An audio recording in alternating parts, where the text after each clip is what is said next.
Ay, Diyos ko po anak. Kainit naman talaga dito sa Manila. Nak, sana makahanap tayo ng trabaho. Kaya Kung hindi, wala tayong matutulugan. Kaya nga, Nay, katakot dito sa Manila, tapos wala pa tayong kakilala. Ay, Wait. Nay, nakita mo ba yung nakikita ko? Ay, Diyos ko. Oh, Panginoon, napakabait mo talaga sa akin. Ay, sa amin pala ng anak ko.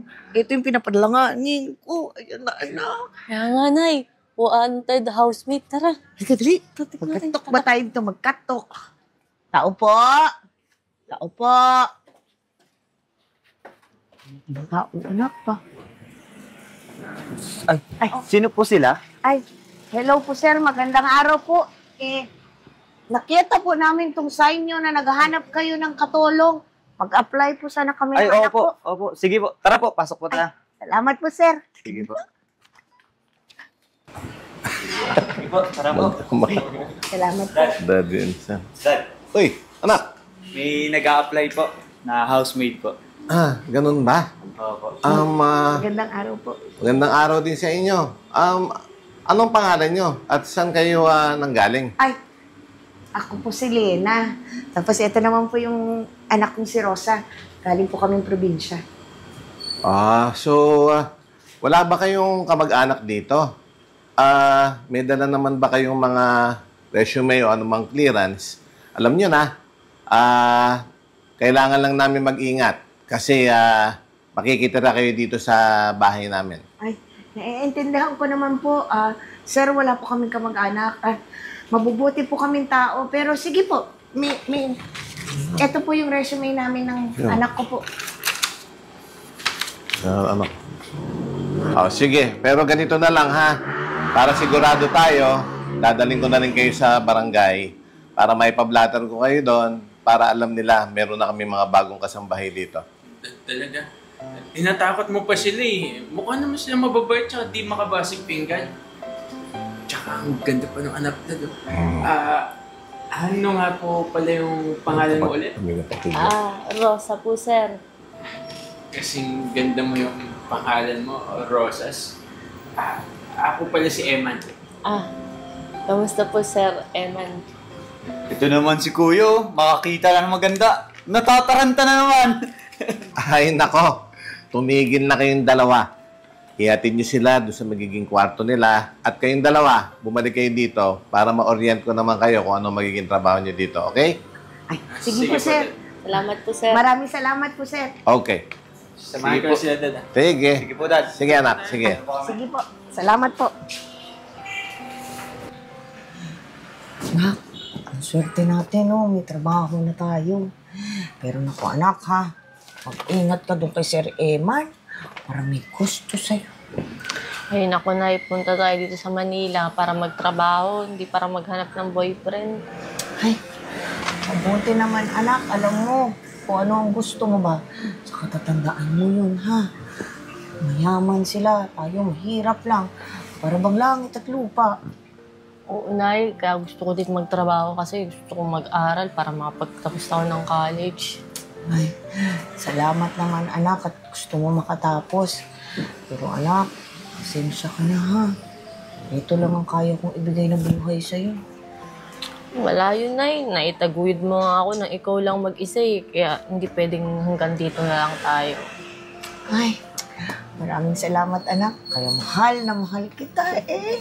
Mahal na mahal din kita, Nay. Ay, nako, huwag na tayo magbuluhan dito. Iligpit na natin tong gamit natin, tapos lumabas na tayo. Baka hinahanap tayo nila, sir. Tuturuan pa daw tayo kung anong gagawin natin. Halika na. Iwan na natin yan dyan. Maglabas na tayo ba? Morning po, mga sir. Sana po, gustuhan niyo po yung luto ni Nanay. Morning, Iha. Mukhang masarap to, ah. Mukhang makakakain na tayo ngayon ng lutong bahay. Oo nga, Dad eh. Excited. Uy pa lang ha. Sobrang sarap na. Excited tuloy ako kumain. Ang bango ng kape. Wow, ang sarap ah. Mukhang nakuha mo, Iha, yung gusto kong timpla sa kape. Si Nanay po lahat ng gumawa niyan. Ako lang po yung naghain. Sige na pala. Mas sumasarap to kapag nakikita kita, Rosa. Sir, nabola pa po kayo. Uy, hindi ako nabobola ha. Di ba, Dad? Totoo naman yung sinasabi ko? Nako, tigilan mo nga si Rosa. At baka mamaya, mawala na naman tayong makakasama dito dahil sa'yo. Oo nga, kuya. Baka mamaya ikaw may kasalanan pag nawalan tayo ng kasabay. Uy, huwag kang maniwala sa kanila ha. Ay, nako. Sige, kumain na tayo. Bilisan na natin. At tayo baka malate pa sa trabaho at ikaw naman baka malate ka pa sa school. Tara, kumain na tayo.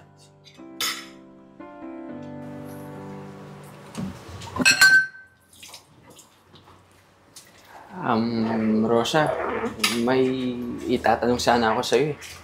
Ano po yun, sir? May boyfriend ka ba? If you don't mind me asking. Ay, sir, wala po sa isip ko yan. Kaya po kami nagpunta dito ni nanay sa Manila para po magtrabaho at makapag-ipon po ng pang-aral ko sa college. Ouch! Busted na kaagad ako, di po ako naliligaw. Nako, sir. Tsaka ho, ang layo ho ng agwat natin sa isa't isa. Mayaman ho kayo. Kami, mahirap lang. Eh, wala namang status sa buhay pagdating sa pag-ibig, di ba? Nako, sir. Pag yun na ho ipilit, di ho talaga pwede. Nako, huwag kang mag-alala. Ipapakita ko sa'yo na malinis talaga yung intention ko sa'yo.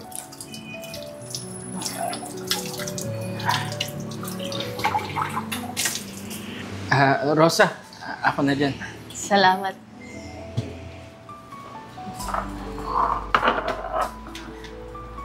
Tsaka, Emma na lang tawag mo sa akin ha. Huwag na, sir. Sige, Eman.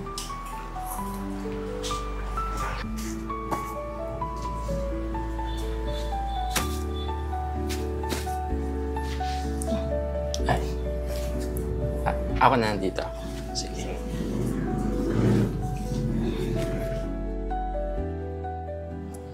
Dad, Nanay Lina, may gusto po sana kami sabihin sa inyo. About what, my son? Naku, sir. Baka may ginawa ang anak kong pasensyahan. Yun na po, pasensya na talaga, sir. Ay, naku, hindi po Nanay Lina. Ano po kasi, sinagot na po ako ni Rosa. What? Naku naman, Rosa. Kailan ba ito nangyari, ha? Bakit kailangan niyo pa ilihim sa amin, anak? Anak, basta sinabi, hindi ka bagay ni sir. Mayaman sila, mahirap lang tayo. Anak naman. Kailan pa nangyari to, Eman? Ba't naman kailangan ilihim niyo pa sa akin yan?